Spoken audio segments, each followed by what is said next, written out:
नमस्कार। आज हम महाभारत की एक ऐसी पात्र पर गहरी चर्चा करने वाले हैं जिनके बिना शायद कहानी का वो असर न होता। श्री द्रौपदी जी। जी। और हमारे पास श्री द्रौपदी जी महाभारत से एक कथा लेख के कुछ अंश हैं। तो आज कोशिश रहेगी कि इन अंशों के जरिए द्रौपदी जी के जन्म, उनके जीवन के खास मोड़ों और उनके चरित्र की जो जटिलताएं हैं उनको समझें। ये वाकई एक बहुत ही दिलचस्प विषय है।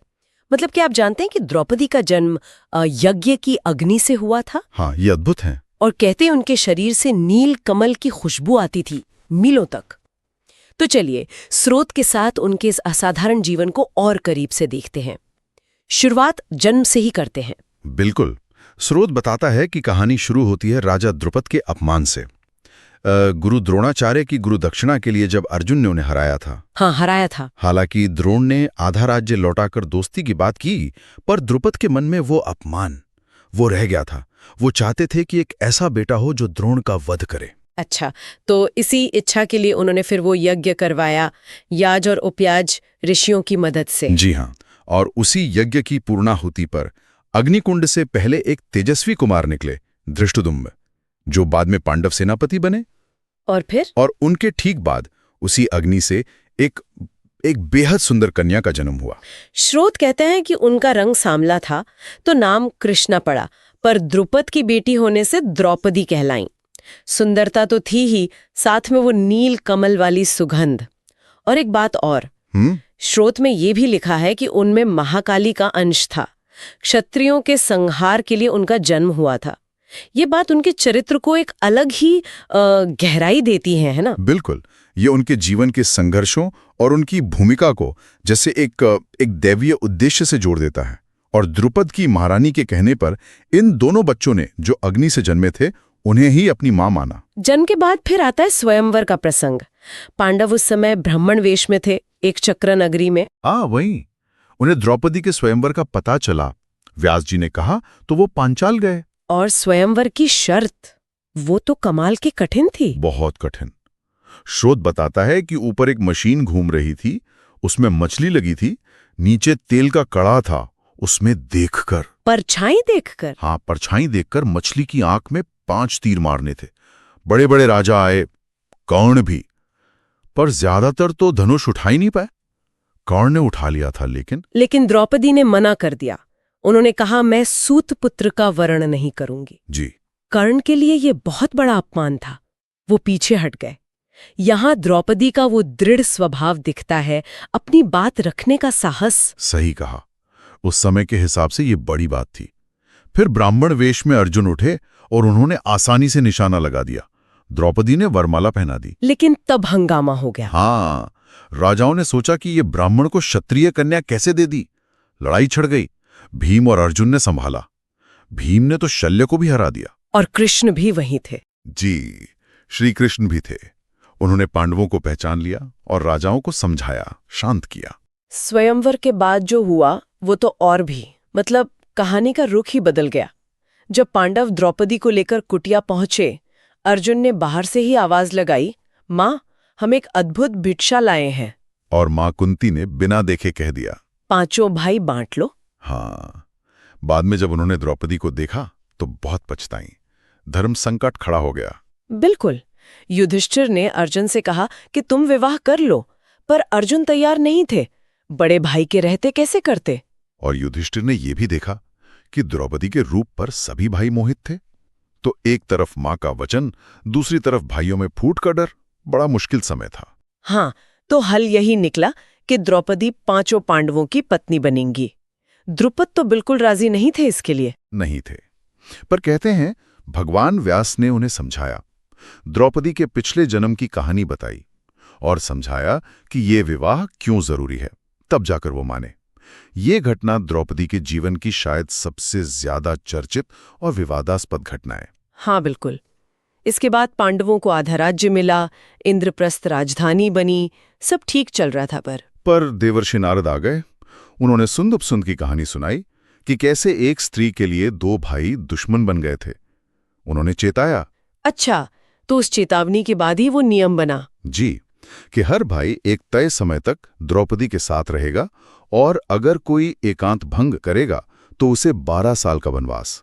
और इसी नियम के कारण अर्जुन को वनवास जाना पड़ा था जब वो हथियार लेने युधिष्ठिर के कमरे में गए थे, एक ब्राह्मण की गायों के लिए। हाँ, वही।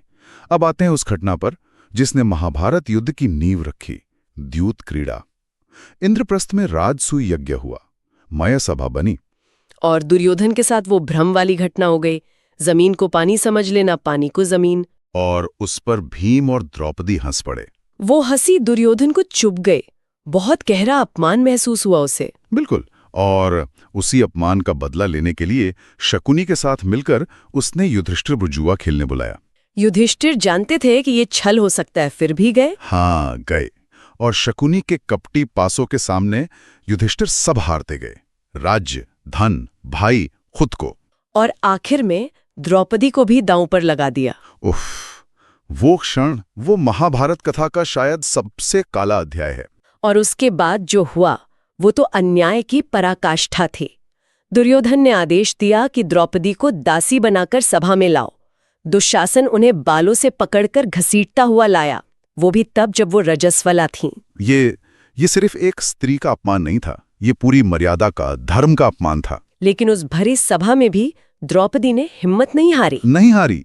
उन्होंने सवाल उठाया, पूछा कि धर्मराज पहले खुद को हारे थे या मुझे? अगर वो खुद हार चुके थे तो उन्हें मुझे दांव पर लगाने का अधिकार कैसे था? क्या सवाल था! ये सिर्फ उनकी अपनी पीड़ा नहीं थी, ये धर्म और न्याय पर सवाल था। बिल्कुल। पर भीष्म, द्रोण, कृपाचार्य सब चुप रहे।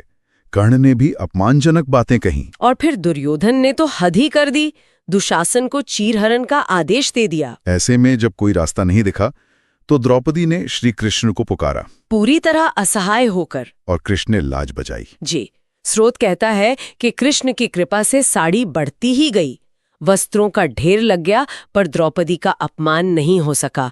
ये घटना द्रौपदी की कृष्ण पर जो अटूट श्रद्धा थी उसे दिखाती है। इस पूरी घटना ने जैसे कौरवों के विनाश का रास्ता तैयार कर दिया। विदुर ने धृतराष्ट्र को समझाया, उन्हें डर लगा अनिष्ट का, तब जाकर पांडवों का आजाद किया, राज्य भी लौटा दिया। लेकिन ये शांति ज्यादा देर टिकी नहीं टिकी। दुर्योधन फिर अड़ गया, फिर से जुआ हुआ। इस बार शर्त थी, हारने पर 12 साल वनवास और 1 साल अज्ञातवास। और युधिष्ठिर फिर हार गए। पांडवों को द्रौपदी के साथ वन जाना पड़ा। वनवास का समय भी आसान नहीं था। श्रोत में जिक्र है कि श्रीकृष्ण वन में पांडवों से मिलने आए थे। हाँ, और वहां द्रौपदी ने अपना सारा दर्द, सारा अपमान कृष्ण के सामने रखा। उन्हें याद दिलाया कि आप तो भगवान हैं, आपके होते हुए मेरे साथ ये सब हुआ। एक तरह से उलाहना भी दी। और श्री कृष्ण ने उन्हें भरोसा दिलाया, प्रतिज्ञा की कि वो कौरवों का नाश करेंगे और द्रौपदी को न्याय और सम्मान वापस दिलाएंगे। ये प्रतिज्ञा जैसे युद्ध को तय कर देती है। वनवास में ही एक और दिलचस्प बातचीत हुई थी, द्रौपदी और सत्यभामा के बीच। हाँ, वो भी महत्वपूर्ण है। सत्यभामा ने पूछा कि आप ऐसा क्या करती हैं कि पांडव हमेशा आपके वश में रहते हैं? कोई मंत्र, कोई दवा? और द्रौपदी ने साफ मना कर दिया, कहा कि ये तो गलत रास्ते हैं, दुराचारी स्त्रियां ऐसा करती हैं। बिल्कुल। उन्होंने अपना तरीका बताया, अहंकार छोड़ना, गुस्सा न करना, ईर्ष्या नहीं करना, पतियों की सेवा करना, उनकी दूसरी पत्नियों की भी सेवा करना, घर का पूरा प्रबंधन देखना। हाँ, मतलब सफाई से लेके खाना, हिसाब किताब, यहाँ तक कि नौकर चाकर और जानवरों की देखभाल, सब कुछ। और सास यानी कुंती की सेवा और सम्मान। ये बातचीत द्रौपदी को सिर्फ एक रानी या दुखियारी स्त्री नहीं दिखाती। वो एक बहुत कुशल प्रबंधक, व्यवहार में निपुण और सिद्धांतों वाली महिला थी। रिश्ते वो सेवा, प्यार और समझदारी से निभाती थी, किसी जादू टोने से नहीं। सही कहा। वनवास में ही वो दुर्वासा ऋषि वाला किस्सा भी हुआ था ना? हाँ, जब द्रौपदी खाना खा चुकी थी और सूर्य का दिया अक्षय पात्र खाली हो चुका था, तभी दुर्वासा ऋषि हजारों शिष्यों के साथ आ गए। और युधिष्ठिर ने उन्हें खाने का न्योता दे दिया। अब खाना कहाँ से आता? दुर्वासा ऋषि के गुस्से और श्राप का डर। फिर वही हुआ। द्रौपदी ने संकट में कृष्ण को याद किया। कृष्ण आए, उन्होंने वो बर्तन मंगवाया, उसमें सब्जी का एक पत्ता लगा था। बस एक पत्ता? हाँ, बस एक पत्ता। उसे खाकर कृष्ण ने कहा, यज्ञ भोक्ता सर्वात्मा, इससे तृप्त हों। और उनके ऐसा कहते ही नदी में नहा रहे दुर्वासा और सारे शिष्य, उनका पेट भर गया, डकारें आने लगी। और वो बिना खाए ही चले गए, युधिष्ठिर के डर से। हाँ, बिना खाए ही चले गए। बाद में कृष्ण ने बताया कि ये दुर्योधन की चाल थी उन्हें फंसाने की। ये घटना भी कृष्ण और द्रौपदी के बीच का वो खास रिश्ता दिखाती है। इसी तरह जयद्रथ ने भी तो अपहरण की कोशिश की थी वन में। जी, अकेली द्रौपदी को देखकर वो मोहित हो गया। द्रौपदी ने उससे खूब फटकारा, पांडवों की शक्ति याद दिलाई, और जब उसने जबरदस्ती करनी चाही तो खुद ही रथ में बैठ गईं ताकि वो उन्हें छू ना सके। कितना साहस और सूझबूझ। बाद में भीम ने उसे पकड़ा, सजा दी, पर द्रौपदी ने और युधिष्ठिर ने दुश्शला का ख्याल करके उसे छोड़ दिया। जी, इन घटनाओं से पता चलता है कि वनवास की कठिनाइयों में भी द्रौपदी का आत्मबल कम नहीं हुआ था। फिर आया अज्ञातवास का समय। वो शायद वनवास से भी ज्यादा कठिन था। हाँ, अज्ञातवास में द्रौपदी बनी सैरंध्री, केश संवारने वाली दासी, विराट नगर की रानी सुदेशना के यहाँ। पर वहां रानी का भाई सेनापति कीचक, उसकी नीयत खराब हो गई। उसने बहुत परेशान किया द्रौपदी को, बार बार अपमानित करने की कोशिश की, एक बार तो भरी सभा में लात मार दी। द्रौपदी ने वहां भी न्याय मांगा, पर राजा विराट भी कीचक से डरते थे, चुप रहे। ये फिर से उसी सभा की याद दिलाता है। हाँ, भरी सभा में अपमान। लेकिन इस बार द्रौपदी चुप नहीं बैठी। रात में भीम से मिली, अपना दुख बताया और बदला लेने को कहा। और फिर भीम के साथ मिलकर योजना बनाई। जी, द्रौपदी ने कीचक को रात में नाचघर में मिलने का इशारा किया। वहां भीम छिपे थे। भीम ने कीचक को मार डाला। लेकिन मुसीबत खत्म नहीं हुई। कीचक के भाइयों ने सोचा कि ये सैरंध्री की वजह से हुआ है। उन्होंने उसे कीचक की चिता के साथ जलाने की कोशिश की, पर भीम ने उन्हें भी मार गिराया और द्रौपदी को बचाया। इन सब घटनाओं से विराट नगर में डर फैल गया।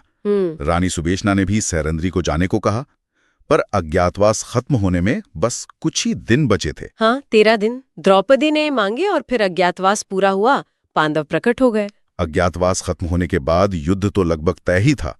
शांति की आखिरी कोशिश के लिए जब कृष्ण हस्तिनापुर जाने लगे, तब द्रौपदी ने उनसे कहा कि शांति नहीं चाहिए, न्याय चाहिए। हाँ, उन्होंने अपने अपमान को याद दिलाया, अपने खींचे हुए केशों को। कहा कि दुर्योधन से मिली भीख उन्हें मंजूर नहीं, युद्ध होना ही चाहिए।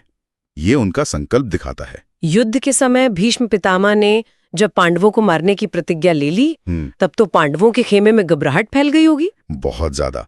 तब कृष्ण फिर द्रौपदी को लेकर रात में भीष्म के शिविर में गए। चुपके से द्रौपदी ने भीष्म को प्रणाम किया और भीष्म ने बिना जाने आशीर्वाद दे दिया, अखंड सौभाग्यवती भव। जी, जब द्रौपदी ने पूछा कि आपकी प्रतिज्ञा और आपका आशीर्वाद ये दोनों कैसे सच होंगे, तब भीष्म समझ गए कि ये कृष्ण की लीला है। उन्होंने खुद ही अपनी मृत्यु का उपाय भी बता दिया कि वो शिखंडी के सामने हथियार नहीं उठाएंगे।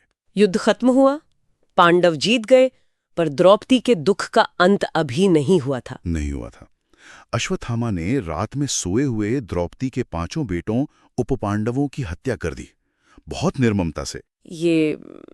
ये शायद द्रौपदी के जीवन का सबसे बड़ा सदमा था। हाँ, उनका विलाप वो बहुत दर्दनाक था। भीम ने अश्वत्थामा का पीछा किया, अर्जुन और कृष्ण भी गए। अश्वत्थामा को पकड़कर द्रौपदी के सामने लाया गया। और तब अपने बेटों के हत्यारे को, गुरु के बेटे को उस बुरी हालत में देखकर द्रौपदी का दिल पिघल गया। ये अविश्वसनीय लगता है, इतनी बड़ी चोट के बाद भी क्षमा। हाँ, उन्होंने कहा कि इसे छोड़ दो। मैं नहीं चाहती कि जैसे मैं रो रही हूं वैसे गुरु माता कृपी भी अपने बेटे के लिए रोएं। भीम बहुत गुस्से में थे, पर द्रौपदी ने करुणा दिखाई। ये उनके चरित्र की महानता है। बिल्कुल।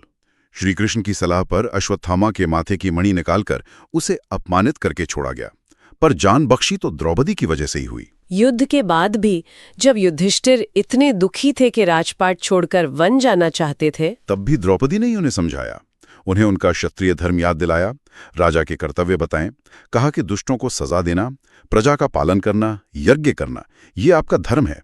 ये राज्य आपने धर्म युद्ध से जीता है, इससे मुंह मोड़ना ठीक नहीं। यहाँ वो सिर्फ पत्नी नहीं, एक सच्ची सलाहकार, एक मार्गदर्शक की तरह सामने आती है। बिल्कुल। और फिर अंत में कई साल राज करने के बाद जब पांडवों ने सब कुछ त्याग कर महाप्रस्थान किया हिमालय की ओर, द्रौपदी भी साथ थीं। हाँ, और उस आखिरी यात्रा में स्रोत के अनुसार द्रौपदी सबसे पहले गिरी। उनका शरीर वहीं रह गया, वो परम तत्व में मिल गईं। तो इस स्रोत के आधार पर अगर देखें, द्रौपदी का जीवन अग्नि से जन से लेकर हिमालय में देह त्याग तक एक असाधारण सफर रहा। संघर्ष, अपमान, अटूट निष्ठा, गजब की सहन शक्ति और बहुत गहरी भावनाएं। हाँ बिल्कुल, ये स्रोत उन्हें सिर्फ एक बेचारी या दुखियारी स्त्री की तरह नहीं दिखाता। वो विद्वान थी, घर चलाने में कुशल थी, स्वाभिमानी थी, न्याय के लिए लड़ने वाली थी, और साथ ही उनमें माफ करने की, करुणा की अपार क्षमता भी थी। उनका चरित्र हमें धर्म, कर्म, दुख, भक्ति, कर्तव्य, इन सब चीजों पर सोचने को मजबूर करता है। हाँ, स्रोत द्रौपदी की पांडवों और खासकर कृष्ण के साथ जो बातचीत है, जो उनका प्रभाव है, उसे साफ दिखाता है। और उनका वो अद्वितीय जन्म और उनमें महाकाली के अंश वाली बात, क्षत्रिय विनाश के लिए, इसे सोचें तो एक सवाल मन में आता है कि किसी इंसान की किस्मत को बनाने में उसकी अपनी इच्छा शक्ति, उसका अपना संकल्प, भगवान का कोई उद्देश्य और समाज उसे जो भूमिका देता है, इन सब के बीच कैसा रिश्ता होता है, कैसे ये सब मिलकर किसी की नियति तय करते हैं। ये सोचने वाली बात है ना।